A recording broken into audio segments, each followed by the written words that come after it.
ओम नमः सदेभ्यः। ओम नमः सदेभ्यः। ओम नमः सदेभ्यः। मंगलम भगवान वीरो मंगलम गौतमो मुनि मंगलम कुंद कुंदाद्यो जैन धर्मोस्तु मंगलम सर्वमंगल मांगल्यम सर्वकल्याणकारकं प्रधानं सर्वधर्माणां जैनं जयतु शासनं जैनं जयतु शासनं वन्दितु सर्वसिद्धि ध्रुवमचलमणोऽङ्गदिं प्रत्ये मोक्षामि समयपां मणमो सुधकेवली गणिनं नमः समय साराय स्वानुभूत्या चकास्ते चित्स्वभावाय भावाय सर्वभावान्तरच्चिदे।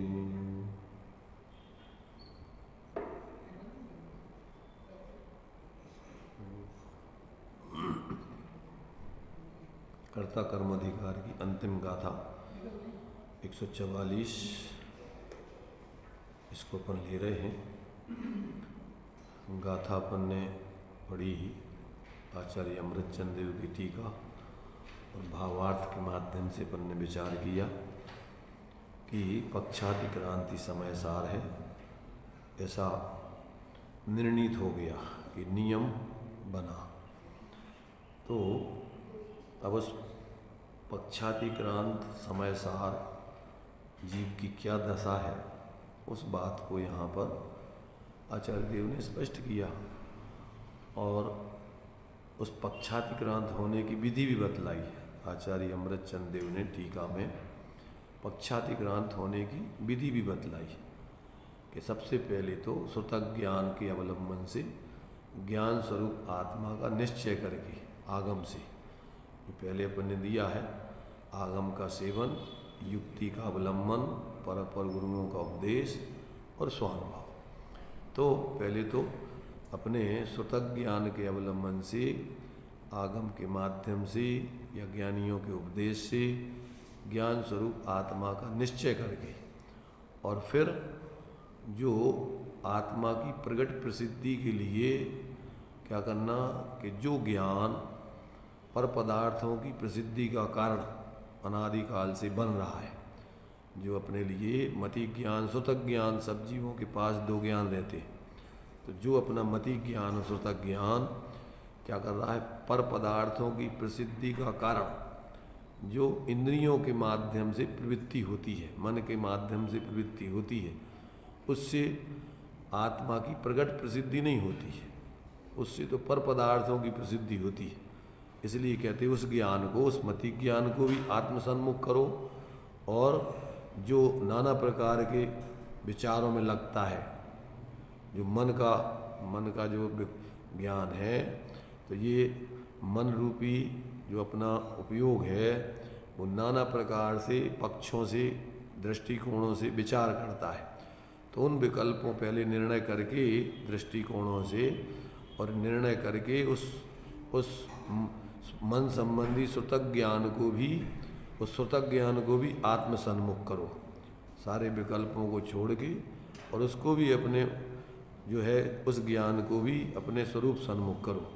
ऐसे उस दोनों प्रकार की बुद्धियों को मर्यादा में लाकर, और मति ज्ञान तत्व को और श्रुतक ज्ञान तत्व को आत्मसन्मुख करके, और फिर अत्यंत निर्विकल्प होकर के, विकल्प रहित होकर तत्काल ही फिर आत्मा निज रस से अनुभूति में प्रकट हो जाता है।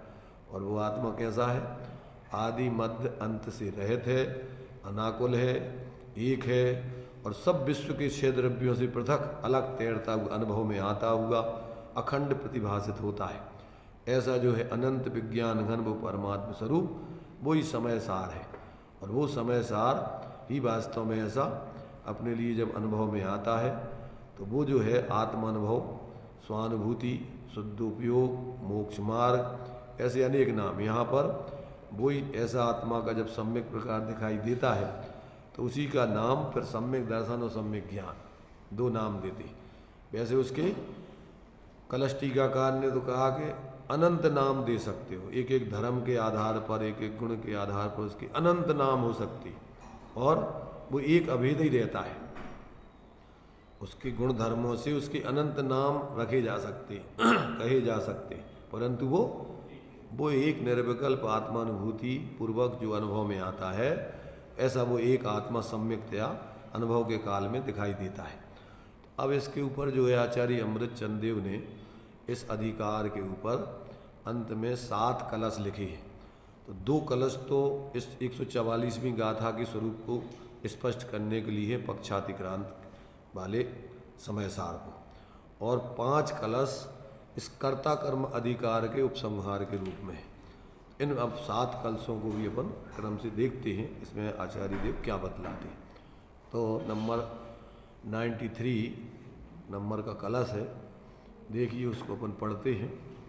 ये शार्दूल विक्रीडित छंद में लिखा हुआ है, शेर की चाल जैसी होती है उस चाल में पढ़ा जाता है। तो ये आक्रामण्य विकल्प भावमचलम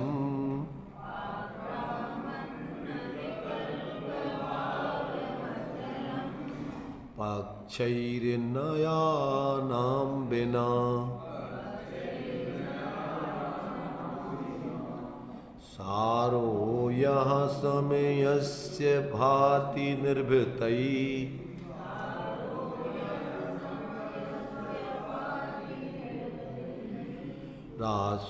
रास्वाद्यमाना स्वयं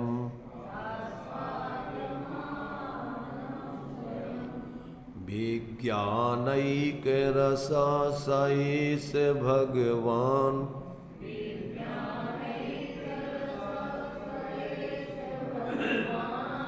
पुण्या पुराणा पुमान् ज्ञानं दर्शनमप्ययं किमथवा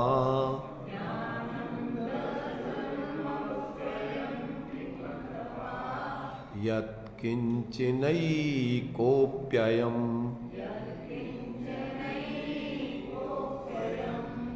देखिए क्या कहते हैं, नया नाम पक्षै बिना, नयों के पक्षों से रहित, अचलम अविकल्प भावम, अचल निर्विकल्प भाव को आक्रामन प्राप्त होता हुआ, यह समयस्य सारा भाति, जो समय का यानी आत्मा का सार प्रकाशित करता है, स्वरूप सार स्वरूप प्रकाशित करता है, सा ये सा वह यह समय सार शुद्ध आत्मा निर्भृतई स्वयं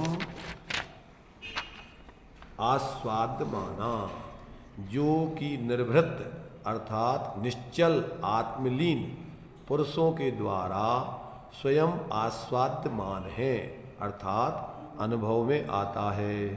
ऐसा वह विज्ञान एक रसा भगवान, विज्ञान ही जिसका एक रस है, विज्ञान ही जिसका एक रस है, माने ज्ञान असाधारण लक्षण है। तो एक जैसे शक्कर, अपन मीठेपन से ही शक्कर को जानते, एक मीठी के रूप में ही शक्कर का अनुभव करते, ऐसे ही आत्मा का अनुभव जब होता है तो एक विज्ञान ही, विशेष ज्ञान ही ऐसा एक उसका रस अनुभव में आता है। ज्ञानानुभूति रेव आत्मानुभूति, तो विज्ञान ही जिसका एक रस है, ऐसा वह भगवान है। वो आत्मा कैसा है, अपनी अनंत सामर्थ्य को लिए हुए, अनंत अपने गुण धर्मों को लिए हुए, ऐसी भगवत्ता को धारण करते हुए, ऐसी अपनी संपत्ति विभूति वैभव को धारण किए हुए है। और वो कैसा है, पुण्य पुराणा पुमान, पवित्र पुराण पुरुष है। कैसा है वो, निर्दोष है और अनादिकाल से पुराण पुरुष, पुराना है, कोई नया नहीं है, कोई नया पैदा हुआ हो ऐसा नहीं है वो आत्मा। कैसा है वो, पुराण पुरुष है। पुराण पुरुष माने पुराणों में जिसके गीत गाए गए हैं, अनादिकाल से जो विद्यमान है, ऐसा वो पुराण पुरुष है।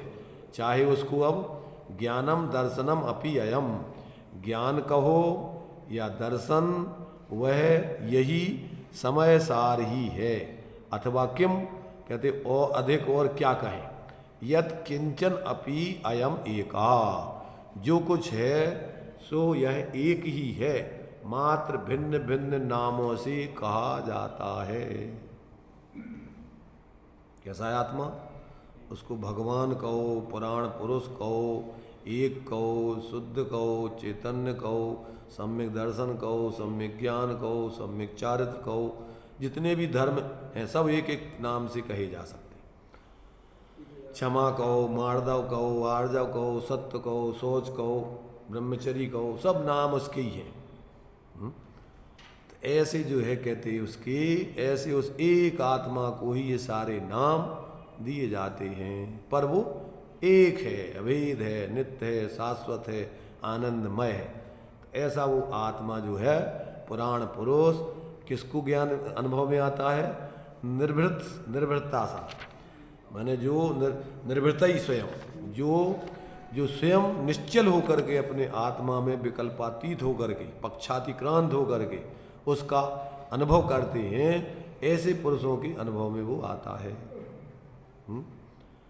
जब ये उपयोग अपना इधर उधर न भटका करके, पांच इंद्रियों मन के विकल्पों में विषयों में न लगा कर, और जब ये उपयोग जिस उपयोगवान आत्मा का है, जिसमें से आ रहा है, उसी में उसको एकाग्र कर दिया जाए, तो ऐसा वो पुराण पुरुष अनादि अनंत काल से, अनादि से रहने वाला, अनंत काल रहने वाला, ऐसा वो चैतन्य अखंड आत्मा निर्विकल्प आनंद पूर्वक अनुभव में आता है।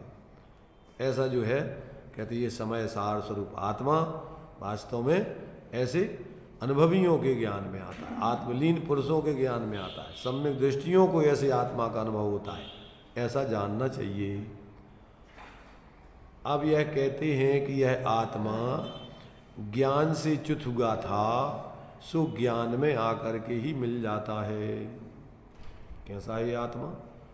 अनादिकाल से अपने ज्ञान से च्युत बना हुआ है, और जब वो अपने उस ज्ञान में आकर के मिल जाता है, तो फिर ज्यों का त्यों जो अनादिकाल से च्युत था, अब वो ही आत्मा से उसमें लीन होकर के अपने में ज्यों का त्यों उस स्वरूप में ही मिल जाता है। जैसे दृष्टांत आगे देखो, इस कलश में उन्होंने पानी का दृष्टांत दे करके समझा रहे हैं। 94 नंबर का कलश देखिए। दूरम भूरि विकल्प जाल गहने,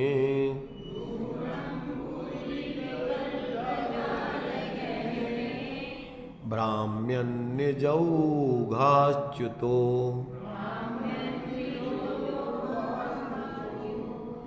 दूरादेव विवेक निम्न गमनात्,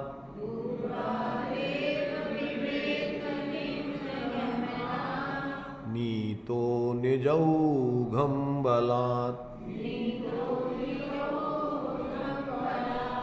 विज्ञानैक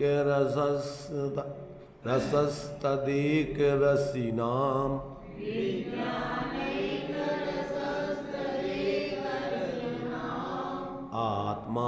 आत्मानमात्मा हरन्, आत्मन्येव सदा गतानुगतताम्,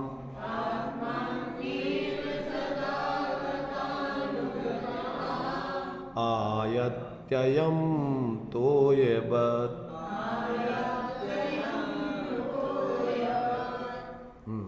देखिए क्या कह रहे, जैसे पानी तोयवत, तोयम पानी, तो जैसे पानी अपने समूह से च्युत होता हुआ दूर गहन वन में बह रहा हो, उसे दूर से ही ढाल वाले मार्ग के द्वारा अपने समूह की ओर बलपूर्वक मोड़ दिया जाए, तो फिर वह पानी के समूह की ओर खींचता हुआ प्रवाह रूप होकर अपने समूह में आ मिलता है। ये तो दृष्टांत है। इसी प्रकार अयम यह आत्मा निज ओघात च्युतः अपने विज्ञान घन स्वभाव से च्युत होकर भूरी विकल्प जाल गहने दूरम भ्राम्यन। प्रचुर, भूरी माने भयंकर, बहुत, प्रचुर विकल्प जालों के गहन वन में दूर परिभ्रमण कर रहा था। क्या कर रहा था? अपना ये ज्ञान, ये अपना ज्ञान जो आत्मा का ही है, आत्मा ही है, अब ये प्रवाहमान है, ज्ञान पर्णमन स्वरूप है। तो ये कहाँ जा रहा था? ये विकल्पों के गहन जंगल में क्या है, भटक रहा था। 5 इंद्रिय और मन के माध्यम से ये निरंतर अपने स्वरूप को भूलकर और परावलंबन पर पदार्थों के लक्ष्य पूर्वक ये निरंतर भटक रहा है। ये उपयोग आत्मा का क्या हो रहा है? अपने उस विज्ञान घन स्वरूप को भूलकर और ये 5 इंद्रियों मन के माध्यम से अनेक प्रकार के संकल्प विकल्प करता हुआ और ये अपने स्वरूप से च्युत बना हुआ है। तो क्या कर रहा है? अपने विज्ञान घन स्वभाव से च्युत होकर प्रचुर विकल्प जालों के गहन वन में दूर परिभ्रमण कर रहा था। दूर माने अपने स्वरूप को भूला हुआ है। देखो, ऐसा सोचो आप, बहुत दूर का मतलब क्या हुआ? दृष्टांत समझो। एक दृष्टांत पहले बताया था। एक बार ये बर्णी जी के जीवन की घटना उनने अपनी लिखी है। वे सिमरिया में थे, चातुर्मास कर रहे थे, वहाँ पर चुल्लक अवस्था में थे। तो चातुर्मास के बाद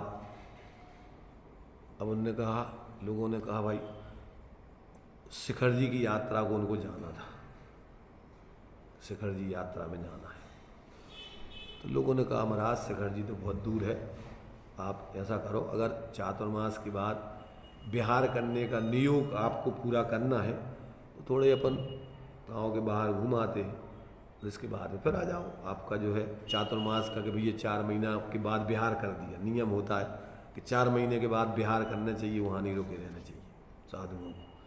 तो ठीक है, आप उसका नियोग घूम के थोड़े एक आध स्थान पे अपने वापस आ जाएंगे, नियोग हो जाएगा। गाँव से वो वहाँ से सिमरिया से चले और बस बाहर निकल के लोगों ने कहा कि महाराज अब चलो, लौट चलो, बहुत है, शिखर जी बहुत दूर है। कहने लगे देखो भैया, अब तो हमें सिमरिया बहुत दूर है और शिखर जी नीरी है। सिमरिया दूर, शिखर जी नीरी। कैसे? कि जिस तरफ हमारी दृष्टि हो गई, जहाँ पीठ हो गई, अब तो वो तो हमसे बहुत दूर हो गया, और जिस तरफ हमारा मुंह हो गया उस तरफ वो हमें नज़दीक है। तो ऐसे यहाँ पर अपना उपयोग का जो मुंह है, जो बाहर की तरफ है, तो अनंत दूरी है वो अपने आत्मा से। और अगर अपनी दृष्टि इधर मुँह फेर लो तो क्या हो गया?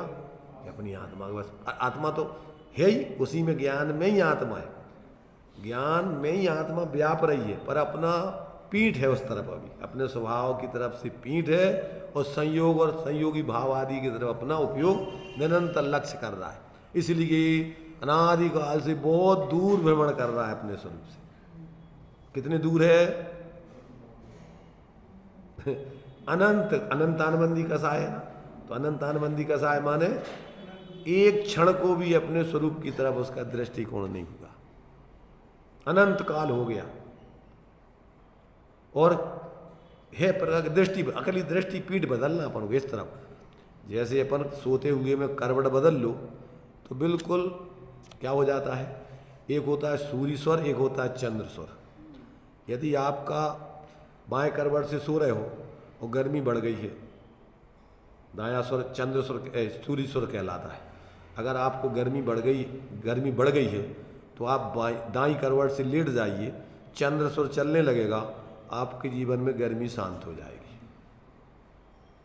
ये 2 स्वर है ना, ये कहलाता दायां स्वर चंद्र स्वर। इससे अगर ये चलता रहे, जब भी कोई क्या होता है भोजन वगैरह करना होता है तो लोग देख करके करते हैं कौन सा स्वर चल रहा है।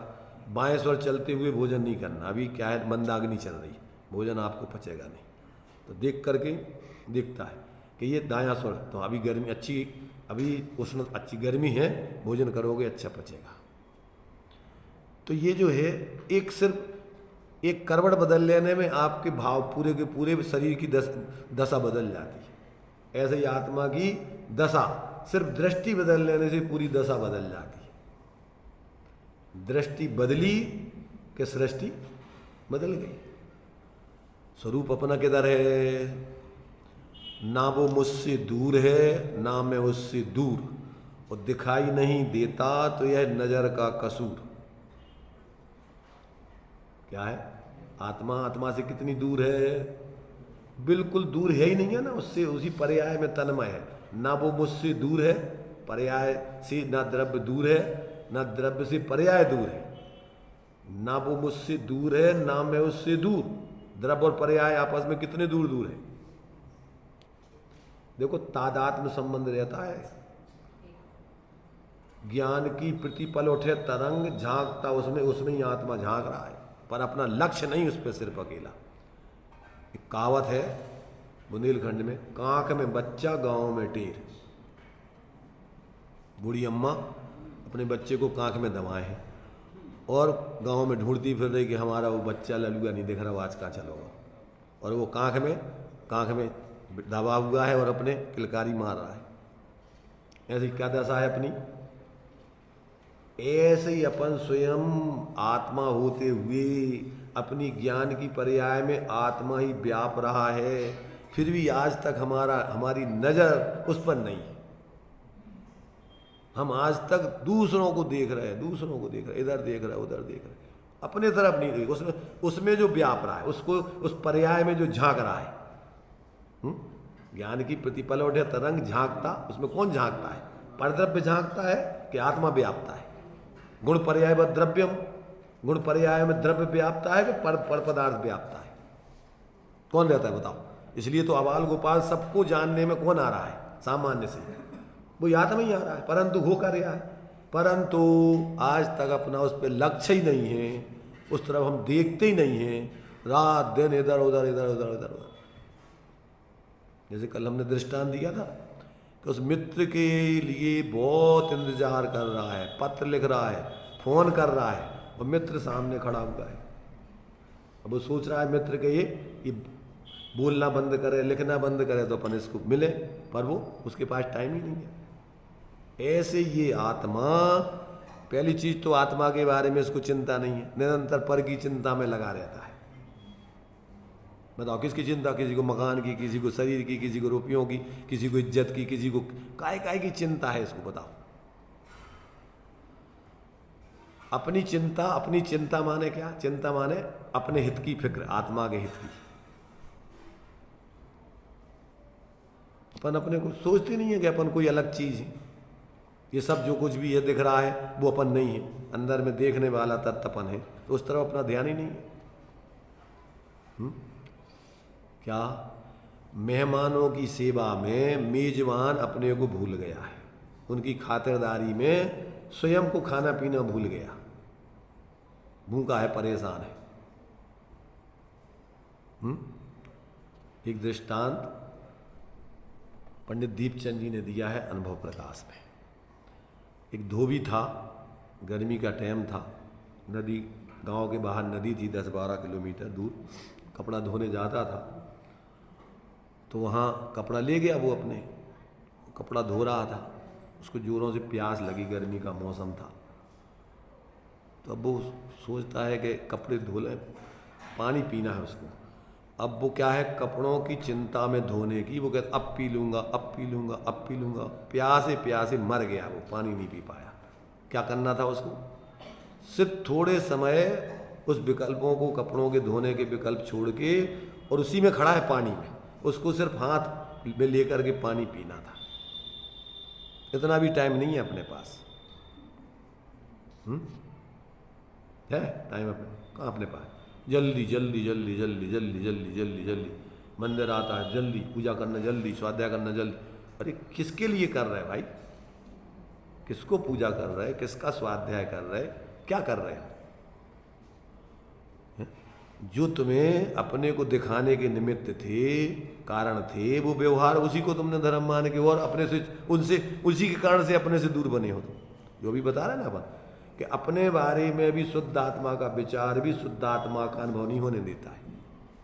व्यवहार के पक्ष तो दूर रहो, पर निश्चय का भी पक्ष जिसको रहता है, जिनको ये निश्चय का पक्ष है, गीत गाते रहते हैं, अनुभव नहीं करते, दूसरों को भी सुनाते रहते हैं। और लक्ष्य उनका कहाँ है? स्वरूप पे नहीं है, अनुभव पे नहीं है, काय पर है? जो पक्ष वाले लोग हैं, निश्चय के पक्ष वाले, उनको सुना के प्रसन्न करके अपना लौकिक प्रयोजन साथ के चलते बनो। व्यवहार के पक्ष वाले हैं, उनका लक्ष्य क्या है? उस व्यवहार से परमार्थ साधना नहीं, उस व्यवहार को ही परमार्थ मानकर और व्यवहारी जीवों को उसमें उलझाए रखने का काम है। जो पक्षपाती जीव हैं उनको अनुभव नहीं होता है, चाहे वो निश्चय के पक्ष वाले हों और चाहे व्यवहार के पक्ष वाले हों।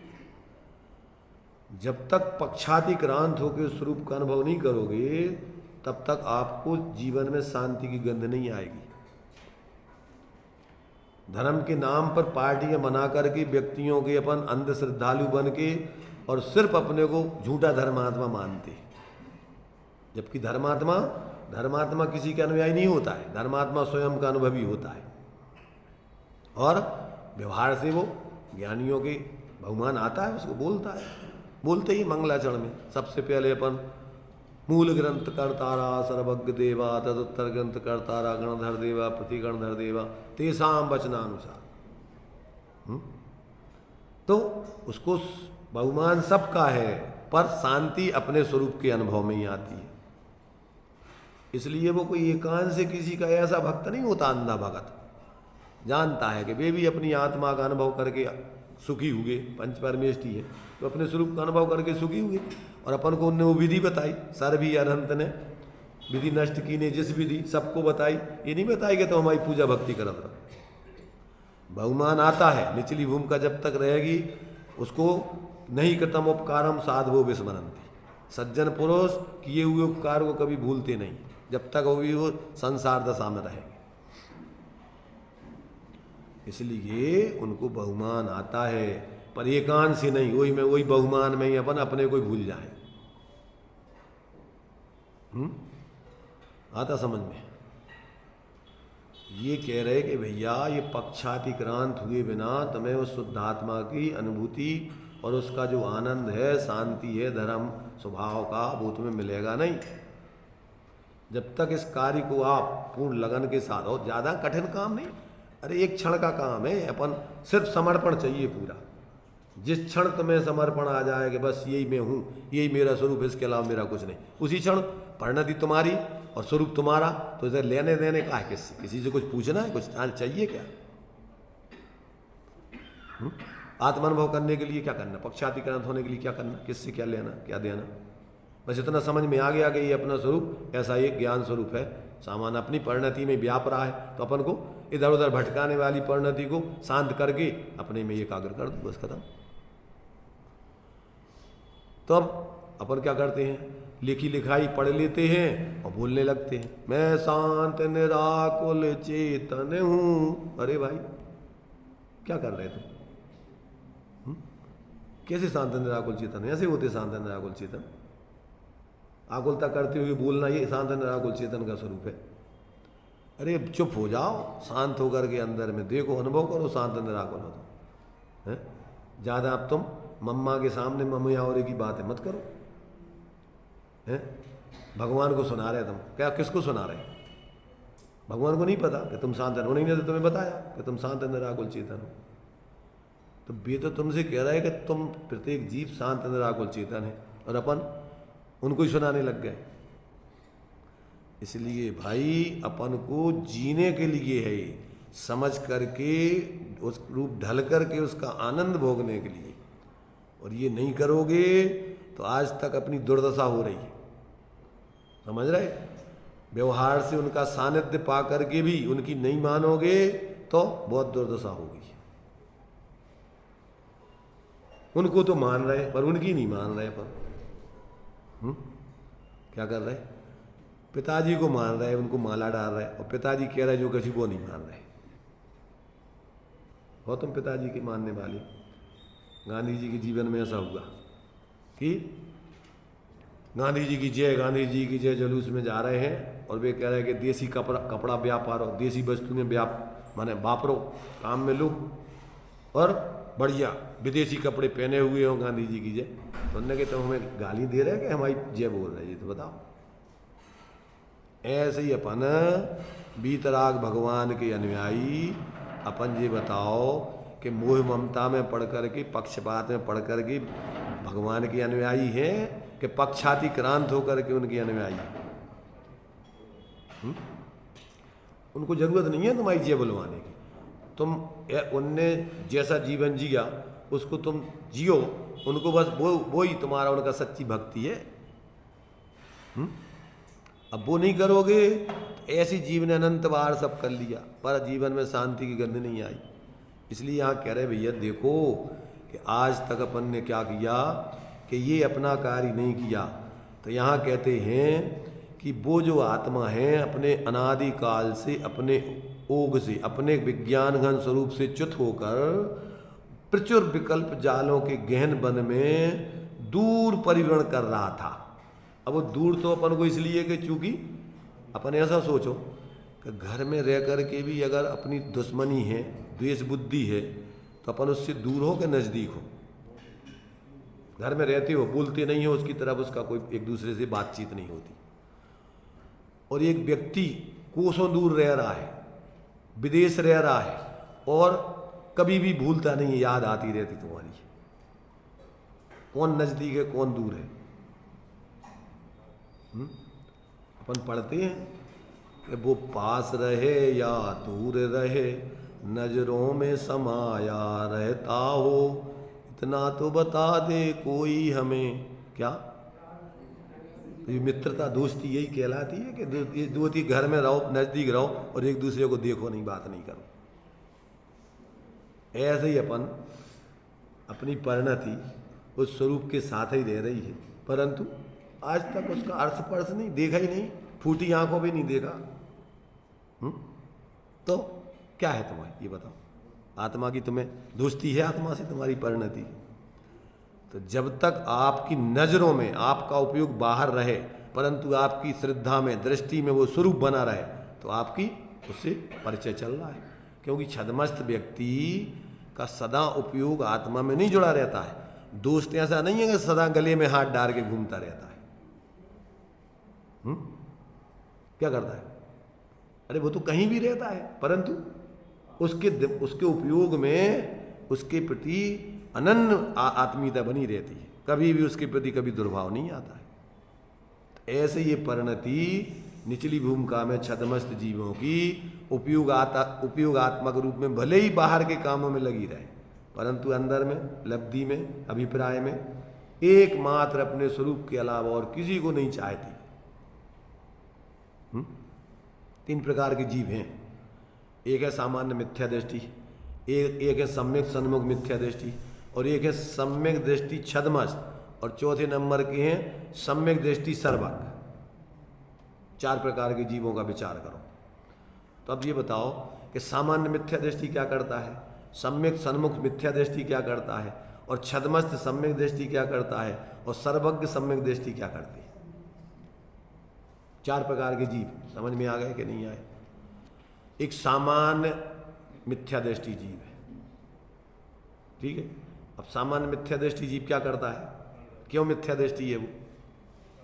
क्या करता है वो? रात दिन वो अपने स्वरूप का विचार भी नहीं करता, रात दिन पर की चिंता में लगा रहता है। काय की चिंता में लगा रहता है?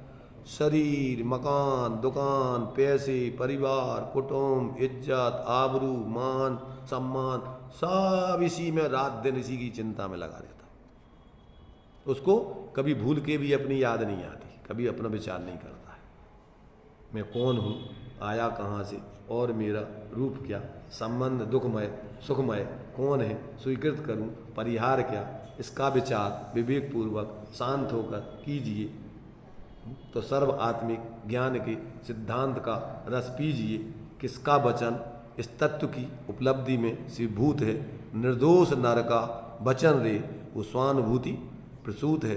तारो अहो तारो निजात्मा शीघ्र अनुभव कीजिए। सर्वात्म में समदृष्टि दो, यह बच हृदय अपने उस स्वरूप में एक निर्विकल्प होके अपनी दृष्टि दो, एकाग्रता करो, बस ये तुम्हारे लिए कल्याण का कारण, और बाकी सब कुछ है ही नहीं तुम्हारा। रात दिन अपन इस शरीर की चिंता में पागल हो गया है जीव। और कुछ लोग तो शरीर की चिंता में नहीं, पुण्य का उदय हो तो शरीर की व्यवस्था तो बनती रहती है अपने आप, पर और दूसरी चिंताओं में, पर बाहर की चिंताओं में, झूठी झूठी बाहर की इज्जत आबरू उसमें लगा रहता रात दिन। मैंने ऐसी दुर्दशा है इस जीव की कि स्वयं सुख स्वरूप होकर के भी, आनंदमय होकर के भी रात दिन व्यर्थ में परेशान। मोह मोहम्मद पियो अनादि भूल आपको भरमत बादी, बादी माने जो बकवास करने वाला व्यक्ति होता है, फालतू की बातें करता रहता है, अपना समय खराब करता है व्यर्थ में। अच्छा ये बताओ, कोई काम धाम कुछ नहीं, जिसको बोलने की आदत होती ना कुछ ना कुछ बड़बड़ाता रहता है फालतू, और उससे को काय के लिए बोल रहे, उसको आदत है खोटी। ऐसे ही ये मिथ्या दृष्टि को इससे पूछो कि काय के लिए चिंता कर रहा है दुनिया की, क्या क्या काम है उससे तुम्हारा, ये बताओ। संसार में अगर पूछा जाए कि क्यों भटक रहे हो, कारण बताओ। मिथ्या दृष्टि को संसार में भटकने का कारण उससे पूछा जाए कि क्यों भटक रहे हो भाई। जैसे पागल व्यक्ति होता है तो इधर का उधर, उधर का, उससे पूछो काय के लिए जा रहा है, तुम कहाँ जा रहे हैं, क्या काम है, क्या काम है उसको, कुछ नहीं, बिना बिना लक्ष्य के घूम रहा है इधर का उधर, उधर का उधर। ऐसे ही मिथ्या दृष्टि का कोई लक्ष्य नहीं, रात दिन अकेले व्यर्थ में ही इधर उधर की चिंता करता रहता है, जिंदगी पूरी कर लेता है। एक मकान हो गया, 2 हो गया, 3 हो गए, 4 हो गए, अरे तेरी बुद्धि खराब है, तेरा बना बनाया अनादि अनंत मकान है, अमूर्त प्रदेशों का पुंज रूप, अब उस पर तो ध्यान नहीं तेरा, और इधर जो तेरे है नहीं मकान, यही मकान तेरा नहीं है, तो ये बाहर के तेरे मकान कहाँ से हो जाएंगे। रात दिन एक एक करके कौड़ी कौड़ी करके माया जोड़ता है, झूठा इकट्ठा कर करके, और बस उस एक अटाला में लगा देता है जिंदगी भर की पूरी ताकत, और बस हो गया करते। और क्या मानता है, बहुत बड़ा काम कर लिया। क्या काम कर लिया बहुत बड़ा है? इतना तो ये चीटियां मीटियां देखी तुमने, बामई कितनी अच्छी बड़ी है, उनके घर देखे तुमने? एक वो कौन सी पिक्चर आई थी, एक चीज मिलेगी वंडरफुल, देखो कितने बढ़िया सुंदर अपने मकान, उनके रहने की, उनके निकास, ये वो सब माल रखने की कितनी सुंदर व्यवस्था बना लेती वो। एयर कंडीशन, गर्मियों में गर्मी नहीं लगे, ठंड में ठंड नहीं लगे, बरसात में बरसात नहीं लगे, वे चीटियां बना लेती। तुमने क्या कर लिया? और उस पर वो अहंकार नहीं करती, कब्जा छोड़ के चली जाती, सांप रहता उसमें फिर। हाँ, दूसरों को छोड़ देती। और अपन तो मर के निकालना पड़ता है घर में से, फिर नहीं छोड़ता। एक बार बना लिया अब नहीं निकलेगा, अब तो आड़ा करके निकलेगा, सीधे सीधा नहीं निकलेगा, बैराग करके नहीं आता अब तो उसको निकालना पड़ता है जबरदस्ती। इसलिए ये अपन को जब तक ये अंदर से ज्ञान में अपने स्वरूप का निर्णय नहीं हो कि मेरा स्वरूप ऐसा एक रूप है, अभेद है, शांत निराकुल है, ज्ञाता रूप है, कर्ता धर्ता अपना स्वरूप नहीं है, ये सब मोह के भाव है सब। अब ये अपन को अकेले देखो सुनने में अपना मन लगता है, अच्छी बात, पर अकेले सुनने में संतुष्ट हो जाए ये बहुत बड़ी बुरी बात है। सुनने में ही अपन क्या हो गया, संतुष्ट हो गया कि बस अपन ने तो बहुत, तो ये बहुत बुरी बात है। और जो सुनता नहीं है वो तो एक बार फिर भी आकर के वो कल्याण कर जाएगा, और जो सुनने में संतुष्ट हो गए, व्यवहार में संतुष्ट हो गए, उनका कल्याण नहीं होगा कभी। इसमें संतुष्टि की बात नहीं है, तड़प पैदा होने चाहिए आपको। तो अगर अपन को ये बात समझ में आ गई तो अब तो अपन को, जैसे मान लीजिए अपन भूखे थे और अपनी रोटी बन गई, माल सब तैयार हो गया, तो अपन को अब उस माल के ही देखते रहोगे कि खाने का विचार करोगे? जल्दी जल्दी खाने की इच्छा होती है कि अब बन गया तो उसी के गीता, कितना बढ़िया रसगुल्ला बन गया, कितना बढ़िया फलानी चीज़ बन गई, कितनी बढ़िया चीज़ें हैं ये, तो तब ऐसे ही बोलते रहोगे कि उसको खाओगे भी। ऐसे ही अपना स्वरूप आनंदमय है, सब कुछ है, अपन ने समझ लिया जिनवाणी से, आगम से, युक्ति तर्क से, ज्ञानियों से, तब उसको उसी के बारे में अकेले गीत गाते रहोगे कि उसको खाओगे भी, चखोगे भी, उसका अनुभव करोगे। देखो जो औपचारिक रूप में धर्मात्मा है वे तो, उनको तो कोई अनुभव करने की कोई बात नहीं, माने जिनके लिए दूसरों को खिलाने में मजा आता ना, तो वे तो खाते ही नहीं, उनको तो बना करके खिलाने में मजा आता रहता बस। ऐसे ही कुछ लोग जिनको धंधा है सुनाने का, तो उनको तो सुना दिया बस हो गया काम, और किन्हीं को सुनने की आदत पड़ गई तो उनने सुन लिया, उनका भी काम खत्म हो गया, कुछ नहीं हो गया। जब तक अपन उसका सेवन नहीं करेंगे, चाहे सुनाने वाले हों चाहे सुनने वाले हों, तब तक उनके जीवन में शांति की गंध नहीं आएगी। और कोई लक्ष्य बना के कर रहे हो तब तो गई गाड़ी तुम्हारी, तब तो पटरी से गाड़ी उतरी हुई। अगर ये परम धर्म के कार्य अगर कोई अन्य प्रयोजन से कर रहे हो तब तो तुम पाप कमा रहे, समझ रहे ना। इसमें अगर साधे जो परमार्थ को, जो व्यवहार परमार्थ को साधने के लिए किया जा रहा हो, परमार्थ की सिद्धि के लिए हो, तो वो व्यवहार नाम पाएगा। और इसमें अगर तुम्हारा दूसरा ही लक्ष्य रख लिया तो तुम्हारा गया, पाप का भाव चल रहा है। जो दिया ना मोक्ष मार्ग प्रकाशक जी में व्यवहाराभासी के लक्षणों में अन्य प्रयोजनार्थ, यहां तक कि धर्म बुद्धि से व्यवहार धर्म धारक वो भी काम गए काम से। क्यों? कि उनने उस जो साधन था उसी को परमार्थ मान लिया, उससे परमार्थ तो नहीं साधा और उसी व्यवहार को परमार्थ मान लिया। और लौकिक प्रयोजनार्थ भी तो गए, पाप का बंद करते हैं। आता समझ में कुछ अपनी बात है। ऐसा लगता है कि ये सब बुराई करते रहते, सबकी कोई कभी प्रशंसा करती नहीं है। हम लोगों की कभी आज तक प्रशंसा नहीं करी, हम इतने आके सुनते हैं, बैठते हैं सब, पर जब देखो जब बुराई करते रहते, कभी आज तक पीठ नहीं ठोकी कि भैया ठीक है बहुत बढ़िया। लगता तो होगा ना बुरा, लोगों को लगता, कई लोग तो भगे जाते, आते नहीं, इनकी जब आदत ही खराब हो गई इनकी तो। क्या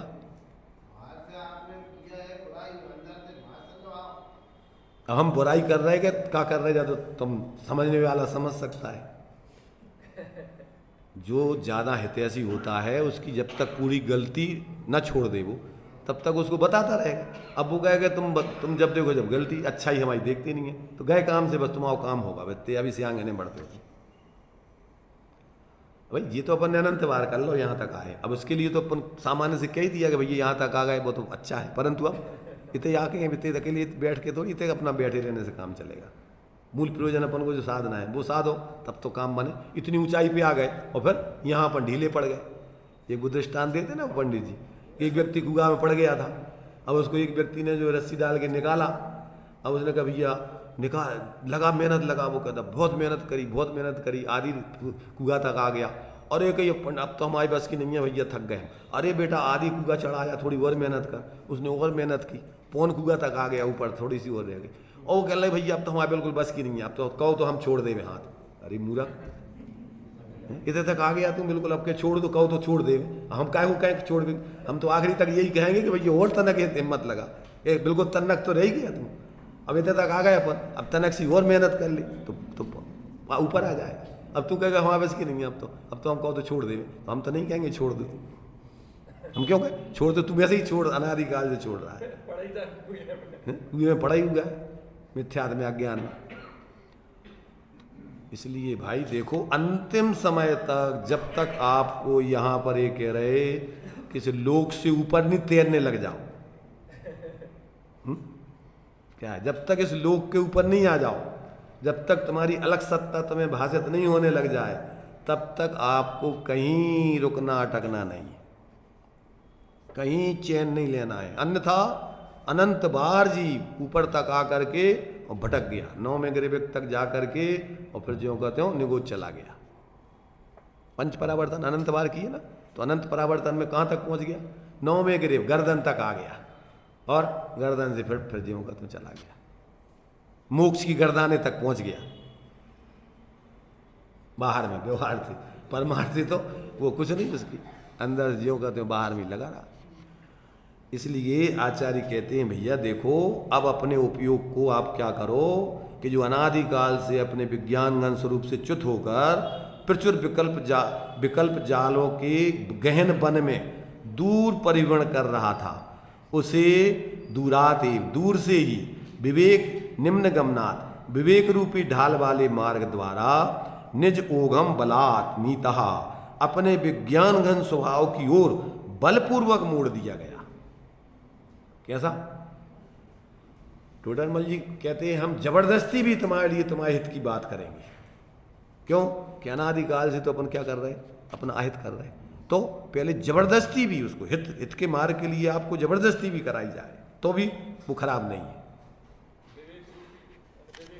हाँ, तो ये जो है यहाँ कहते हैं कि विवेक रूपी ढाल वाले मार्ग द्वारा, मूर्खता से हटाग्रह दुराग्रह से मोक्ष मार्ग नहीं मिलता है, विवेक पूर्वक ज्ञान पूर्वक। तो यहाँ विवेक रूपी ढाल वाले मार्ग द्वारा अपने विज्ञान घन स्वभाव की ओर बलपूर्वक मोड़ दिया गया। और बलपूर्वक कह रहा है, सहज है वो तो, जो तुम्हारे से जयचंद जी छाबड़ा ने 12 भावना में लिखा कि बोधि आपका रूप है, निश्चय दुर्लभ नहीं, भाव में प्राप्ति कठिन है। ये तो व्यवहार की बात है कि बलपूर्वक, वहाँ बल सहज है वो काम, बिल्कुल ये काम असंभव है। कौन सा? धन समाज गज, ये जो संसार के अपन को है, धन कन कंचन राज सुख सबई सुलभ कर जान, ये तो व्यवहार का कथन है। मिल गया तुम्हें? आज तक मिला क्या परमार्थ से? धन कन कंचन राज सुख सबई असंभव जान, आज तक दूसरे द्रव्य को तुम छू नहीं सकते परमार्थ से। तो वो संयोग रूप में मिल गया तो व्यवहार से कह दिया सबई सुलभ कर जान, और दुर्लभ है संसार में एक, अपने स्वरूप को आज तक नहीं प्राप्त किया तो व्यवहार से दुर्लभ कहा है। और निश्चय से बोधि आपका रूप है, निश्चय दुर्लभ नहीं, और भाव में प्राप्ति कठिन है। यह इधर से इसको व्यवहार कहना है, ये व्यवहार की बात है, दुर्लभ है। निश्चय से तो अरे तुम्हारा स्वरूप ही है ना बोधि, तो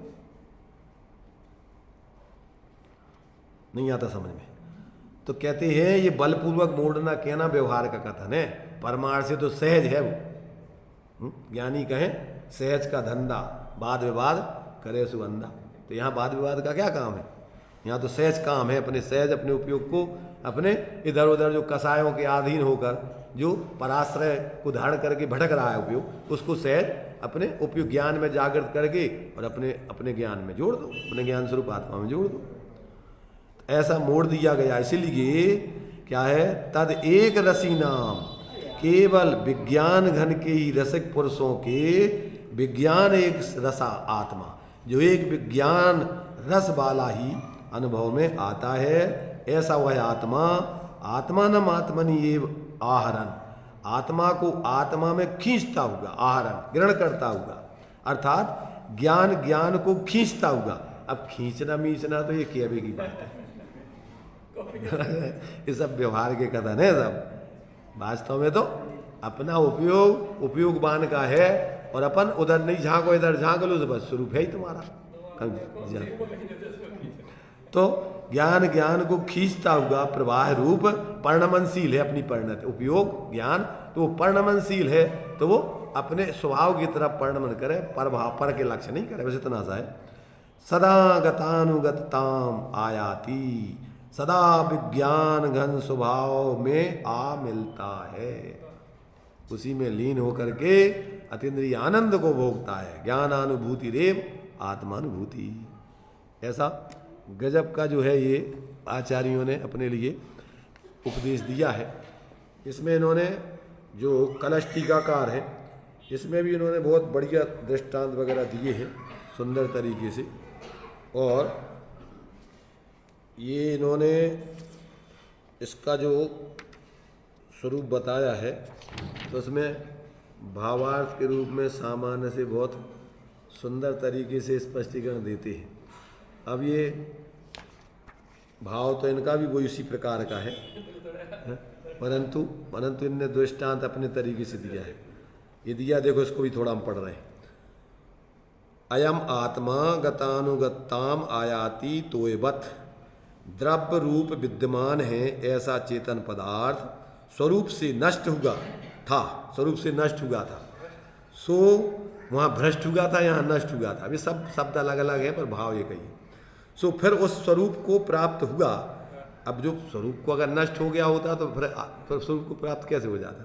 तो वही भ्रष्ट माने उससे च्युत हुआ था, प्राप्त हुआ, ऐसा भाव को प्राप्त होता है। दृष्टांत, पानी के समान क्या करके कहते हैं, आत्मानम आत्मनि सदा आहरन, आपको आप में निरंतर अनुभवता हुआ। कैसा है आत्मा? तदेक रसी नाम विज्ञान घनैक रसा, कहते हैं कि तदेक रसी नाम, अनुभव रसिक हैं जो पुरुष, उनको विज्ञान घने के रसा, ज्ञान गुण आस्वाद रूप है। कैसा हुआ? निजौघात च्युता, निज प्रकार, जिस प्रकार पानी का, देखो पानी के 3 प्रकार के स्वभाव बतला रहे, शीतल स्वभाव, स्वच्छ स्वभाव, द्रवत्व स्वभाव। पानी के कौन से स्वभाव है? एक तो शीतल रहने का स्वभाव है, एक स्वच्छ रहने का, मलिन होने का नहीं है, और एक बहने का स्वभाव है, द्रवत्व स्वभाव। तो कहते हैं जिस प्रकार पानी का शीत स्वच्छ द्रवत्व स्वभाव है, उस स्वभाव से कभी च्युत होता है, अपने स्वभाव को छोड़ता है, उसी प्रकार जीव द्रव्य का स्वभाव केवल ज्ञान, केवल दर्शन, अतीन्द्रिय शोक इत्यादि अनंत गुण स्वरूप है, उससे अनादिकाल से लेकर भ्रष्ट हुआ है, विभाव रूप परिणमा है। भ्रष्टपना जिस प्रकार है उस प्रकार कहते हैं। किस प्रकार से भ्रष्ट हुआ है अब बताते हैं। दूरम भूरि विकल्प जाल गहने भ्राम्य, अनादिकाल से लेकर भूरि माने अति बहुत है, विकल्प माने कर्मजनित जितने भाव, उनमें आत्मरूप संस्कार बुद्धि माने उन कर्मजनित भावों में अपने पने की बुद्धि, ऐसी संस्कार बुद्धि उसका जाल समूह वही है गहने। माने गहन अटवी वन, अटवी वन माने भयंकर जंगल, तो कहते अटवी वन, उसमें भ्राम्यन भ्रमता हुआ। भावार्थ इस प्रकार है, जिस प्रकार पानी अपने स्वाद से भ्रष्ट हुआ, नाना प्रकार की वृक्ष रूप परिणमता है। पानी का में जैसे पानी बरसता है तो नीम के पेड़ में जाता है तो खारा खट्टा कैसा हो जाता है, कड़वा हो जाता है। नींबू के पेड़ में जाता है तो खट्टा हो जाता है। गन्ने के पेड़ में जाता है तो मीठा हो जाता है। मिर्ची के पेड़ में जाता है तो कड़वा हो तीखा हो जाता है। अब वो पानी ऐसे रूप धारण कर लेता है। तो कहते हैं ये नाना वृक्ष रूप परिणमता है। उसी प्रकार जीव द्रव्य अपने शुद्ध स्वरूप से भ्रष्ट हुआ, नाना प्रकार चतुर्गति की पर्याय रूप अपने को आस्वादता है, अनुभव करता है। जिस पर्याय में गया अपने को स्वरूप अनुभव करता है।